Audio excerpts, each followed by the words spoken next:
Who is that in the mirror? Welcome to the next episodes of 6 Weeks to Wellness with Jan Fitzpatrick of inVibeHealth.com. Jan, what are we talking about? I know we're talking about skin and skin health and skin issues in this four-part series. What are we talking about in this episode?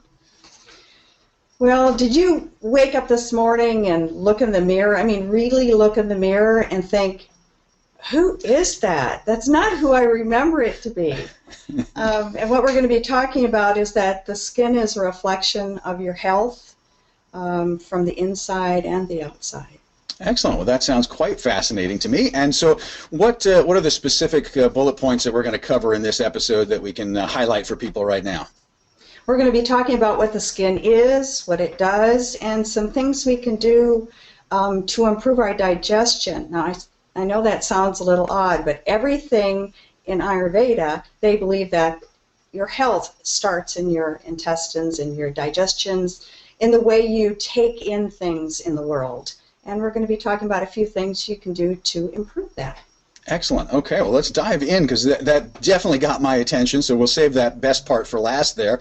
And let's take it from the top in here. So we're talking about the importance of skin, skin changes that happen to women when they go through menopause and after menopause, but the skin is obviously important all your life. So let's start from the top where you said, so what is our skin? How should we think about skin? Well, your skin is your largest organ, and it's actually the largest organ of elimination.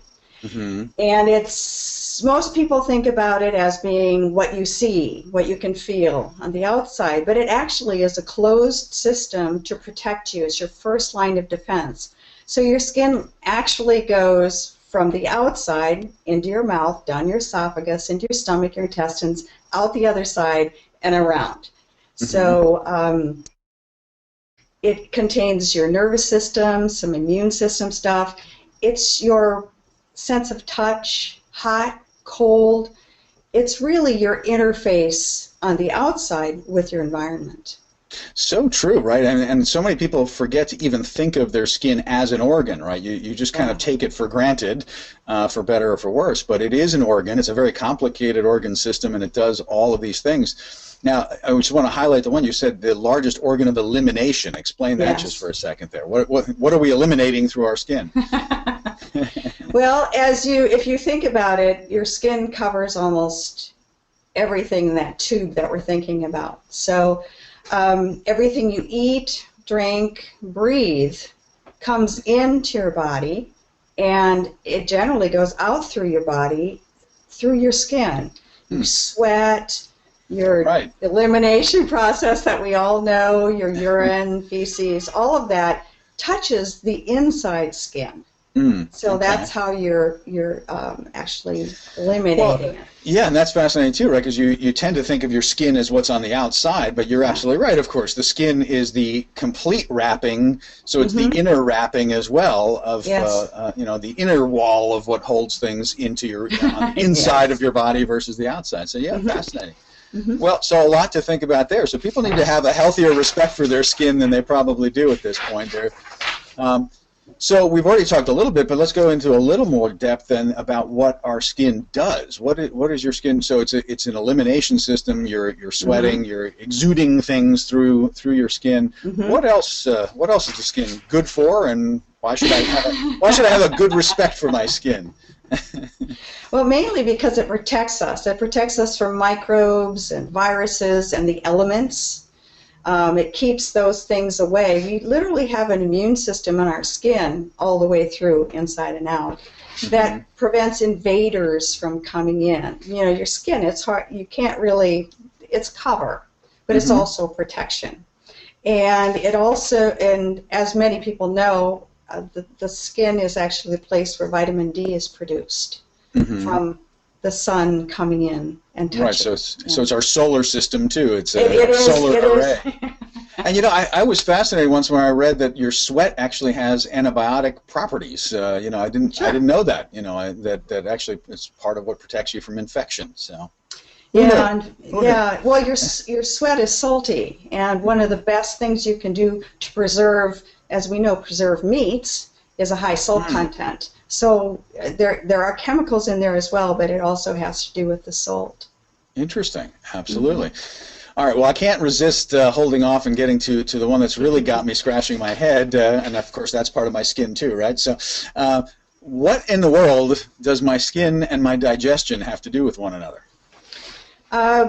The outside of your skin that you can see is a direct reflection of the health of your intestines, the health of your digestive system. If you have any kind of gas, bloating, inflammation, anything going on inside where your digestion is not just effortless and awesome, it'll show up on your face. It'll show up as rashes, bumps, dry spots, and it usually follows the meridian systems.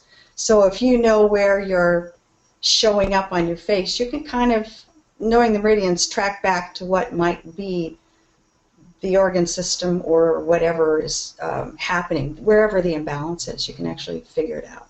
Mm-hmm. Mm-hmm. Well, so yeah, and I guess that again makes perfect sense when I hear you say it. It's just nothing I've ever thought about, which is obviously, since this is this big external kind of organ system, it's reflecting the state of my system on the inside, you know, and everything's connected to everything else, so why wouldn't it? But again, I've just never thought about it that way. Well, so I want to loop back to your title, too, because you said, you know, who's that in the mirror? We're all a little vain, right? I mean, let's admit it. We care about our appearance. And that's one of the things that people, I guess, really gets them to start paying attention to their skin, is when their skin is changing. Yes. You know, let's talk a little bit more about that. I mean, what should people be looking at, and what should they be concerned about? And you know, when they're looking in that mirror and saying, who is this person? Well, one of the big things you can do at this point is you can do things to improve your digestion. And what is going to happen is, as you improve your digestion, it's going to be reflected on the outside. You're going to see your skin improve. And some of the things you can do is basic stuff. You stay hydrated, avoid processed foods. You know, you are what you eat. So if you eat dry, crispy stuff, you're going to have dry, crispy skin. You may look a little bit dry, but if you eat wonderful, juicy things that are in season, well-made, fresh things, then that will improve your. Then it'll be reflected on the outside. Make you look younger. Again, I'm loving this episode because you keep saying things that in a minute I know it's good stuff, because when I have that sort of no-duh feeling, because I've never thought about it, but when I hear you say it, I recognize, yeah, of course, what I eat literally is going to reflect itself on the quality of this organ system, this skin. So if I've got dry skin, if I've got oily skin, if I've got things breaking out, if I've got things breaking down, perhaps I should pay attention to what I eat. And I would never have made that connection. So thanks a lot, Jan. So good stuff here. This is part one of a 4-part series, so stay tuned. I mean, make sure you get onto Jan's mailing list to not miss out. But let me just recap. So, you started by talking about what your skin reflects, and we talked a little bit about what the skin is, what the skin does, and how it's actually related to this concept of you are what you eat. Your skin is what you eat. So fascinating stuff, Jan. I can't wait for the rest of the series. But this is also part of what you cover in your coaching work with women going through menopause and post-menopause, right? And that's what 6 Weeks to Wellness is all about, right? Yes. And so we want to invite people to come on over to invibehealth.com and take advantage of a generous offer. You've got your book up on Amazon, and people can buy your book there, but of course you're giving it as a thank you gift when people sign up onto your mailing list. And the real reason you want to sign up on the mailing list, though, is not only to get the book, but to get all this good stuff that Jan is teaching. And this is part one of three more in the series to come about taking good care of your skin and learning about your skin. So come and join us there. So, Jan, until episode number 2 in the Skin series, thanks for your insights here, and I look forward to what you're going to teach me next. So, until next time, thanks. Thank you.